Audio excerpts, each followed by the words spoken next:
इमरान खान साहब ने जो मीडिया से गुफ्तगू की है गैर रस्मी सहाफ़ियों से डयाला जेल में, उसमें जो एक और उन्होंने लॉन्च किया है अटैक, वो काजी फ़ाइज़ ईसा चीफ जस्टिस ऑफ पाकिस्तान उनके हवाले से किए और आइन के आर्टिकल 25 का भी हवाला दिया। पसंद नापसंद नहीं होनी चाहिए, और ये कि उन्हें समझ नहीं आता कि काजी फ़ाइज़ ईसा उनके हवाले से केसेस में कैसे आ जाते हैं। लेकिन इससे भी बड़ी बात जो है वो ये कि अगर उन्हें इंसाफ ना मिला तो वो भूख हड़ताल करेंगे। सिर्फ साहब, इंसाफ से क्या मुराद है और ये भूख हड़ताल किस? तो फिर आपने 3 सवाल खड़े कर दिए। पहला सवाल ये कि क्यों काजी फ़ाइज़ ईसा के ऊपर अटैक आ रही है, क्या वो कोई ऐसी चीज़ कर रहे हैं जो पहले कभी नहीं हुई? हाँ।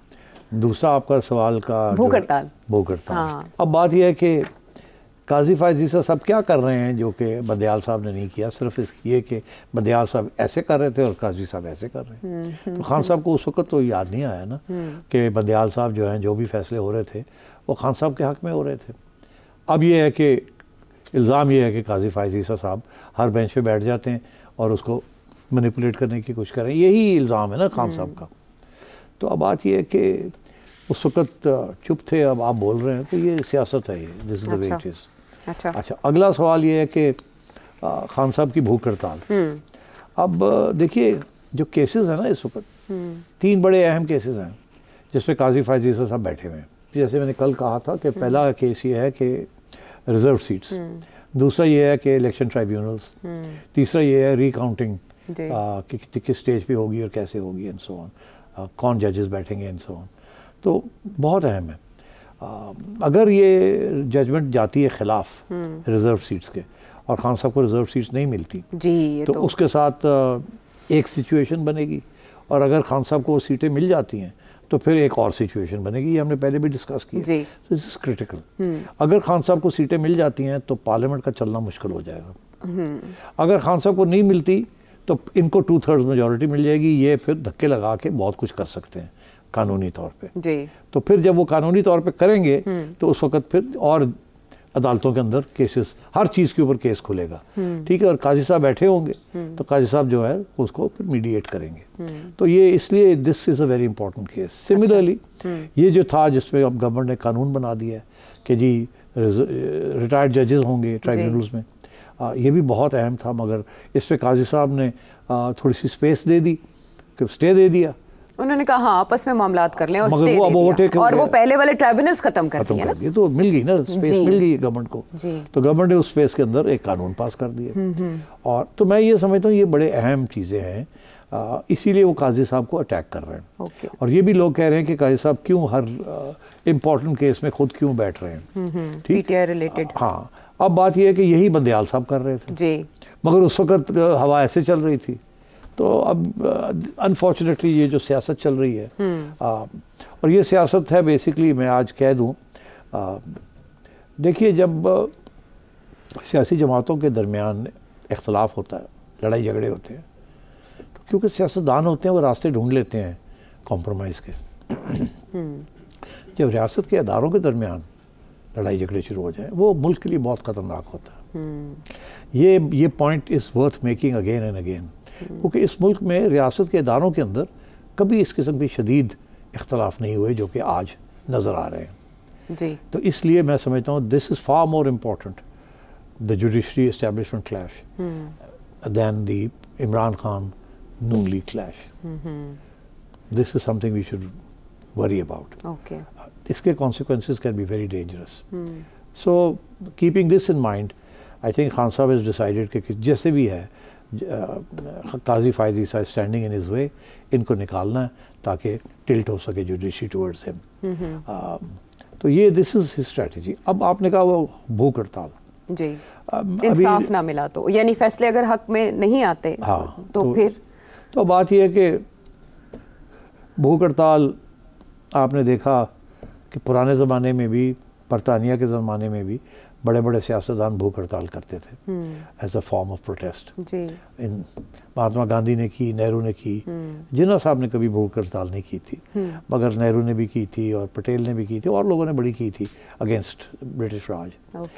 ये एक स्टैंडर्ड प्रैक्टिस थी उस वक्त। अभी भी हाल ही में भूख हड़तालें हमने देखी हैं, 3 दिन के लिए, 4 दिन के लिए, 5 दिन के लिए लोग माल रोड के ऊपर तंबू लगा के बैठ जाते हैं प्रोटेस्ट कि हम भूख हड़ताल कर रहे हैं, फिर वो मीडिया पहुंच जाता है, फिर एक पब्लिसिटी होती है, सिंपैथी मिलती है। मेरा नहीं ख्याल सिंपैथी ज़्यादा मिलती है, बिकॉज लोग बड़े सिनिकल हैं, वो कह रहे हैं ख़त्म हो जाएगी 3 दिन 4 दिन 2 दिन बाद, और होता भी ऐसे ही है। फिर वो जूस पी लेते हैं, फिर वो उनको अस्पताल ले जाया जाता है, उसके बाद सारे भूल जाते हैं भूख हड़ताल हुई या ना हुई। जैसे यासीन मलिक साहब, जैसे यासीन मलिक साहब आप देखें ना, उससे ज़्यादा डेडिकेटेड शख्स कोई नहीं था, उनको ले गए, उन्होंने बड़ी सख्ती के साथ भूख हड़ताल की, but then he fell, he was about to die, blood pressure की वजह से। तो फिर जब वो ये हुआ तो उनको उठा के ले गए अस्पताल, and then obviously he had to call off, उसको फीड करना पड़ा, तो भूख हड़ताल खत्म हो गई। या तो ये हो कि you are ready to die. Okay, तो जो लोग भूख हड़ताल करते हैं उनमें से 100 में से एक ही होता है जो तैयारी करके आता है कि मैंने मर जाना है, मैंने सेक्रीफाइस करनी है।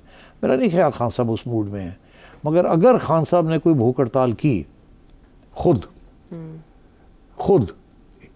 कि जी मुझे जज को चेंज करो और मैं भूख हड़ताल कर रहा हूँ और मैं नहीं हटूंगा जब तक ये होता नहीं है, that could create a very serious issue for PTI.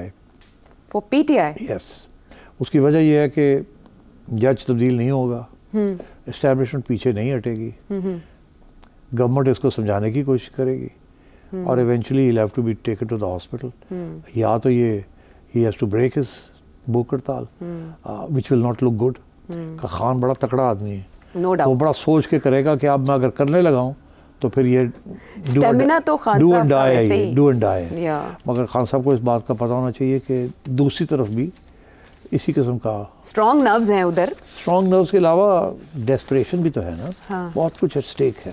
ठीक। तो इसलिए it's not the government and establishment will not yield, पीछे नहीं हटेंगे, वो कहेंगे करला तो करना। हाँ। तो मैं ये समझता हूँ this would be another disaster, यानी फायर बैक कर लेगा, फेल हो जाएगा। तो ये मेरा नहीं ख्याल खान साहब भूख हड़ताल करेंगे उस किस्म की। हाँ। एक और साथ ही अगर उन्होंने अपने साथियों को कहा कि वो करें, वो बेचारे थोड़ी बहुत करेंगे, उसके बाद फारिग हो जाएंगे। तो काजी फायजी साहब पोजीशन चेंज करेंगे? नहीं। ओके तटी साहब, तब्दीली आ नहीं रही, तब्दीली आ गई है। हाँ तब्दीली आ गई है, यूके में आ गई है। यूके में आ गई है मदर डेमोक्रेसी हमारी, जिनसे हमने ये नहीं सीखा कि इंतखाब में हार कैसे मानते हैं, ग्रेसफुली शिकस्त को तस्लीम कैसे करते हैं। ये आज नज़ारा देखने को जब मिला ना तो दिल बाग बाग हो गया। मगर आशा यूके में तो हमेशा ऐसे ही होता है, ये कोई नई बात तो नहीं है, हमेशा से ऐसे हुआ? ऐसे ही हमेशा ऐसे ही होता है। अच्छा। जब आराम से स्टेप असाइड हो जाते हैं और वो जो नया प्राइम मिनिस्टर है वो चला जाता है क्वीन को मिलने। अच्छा। और ख़त्म हो जाती है बात। अब तो किंग को मिले, अब तो किंग को मिलेंगे। तो ये ऐसे ही है। So I don't think this is surprising. अच्छा। ये यूरोपियन कंट्रीज़ के अंदर वो अमेरिका में जो हुआ और जो पाकिस्तान में होता है वो नहीं होता। अच्छा। डोनाल्ड ट्रंप ने जो किया था ना, हाँ। वो वहीं हो सकता था, वहाँ भी लोग शॉक में चले गए थे कि डोनाल्ड ट्रंप ने ये क्या किया है पिछली इलेक्शन में जब वो हारा था। हाँ। तो इसलिए यूरोप में भी नहीं होता, बड़ी एटिकेट और बड़े तरीके के सारा कुछ ट्रांसफर ऑफ पावर होती है, और यूके में तो बहुत ज़्यादा पोलाइटनेस के साथ होती है। तो ये कोई नई बात नहीं है। लेकिन बड़ा अच्छा महसूस हुआ और दुआ ये दिल से निकली कि हम भी उसको रेसिप्रोकेट करें, यहाँ पर भी कुछ ऐसे मुजाहरे देखने को मिले। चले वो छोड़ें ख्वाहिशात, वो कहते हैं ना if the wishes were horses, लेकिन आपने जो यूरोप की मिसाल दी और अमेरिका की, उससे हट के पॉलिटिक्स हमने यहाँ पर रिफ्लेक्ट होती देखी है यूके में कि 14 साल बाद एक पार्टी का कमबैक हुआ और केयर स्टार्मर उन्होंने जैसे पार्टी को एक नई रूह उसमें फूकी है और अब वो वज़ीर आज़म बन चुके हैं बरतानिया के।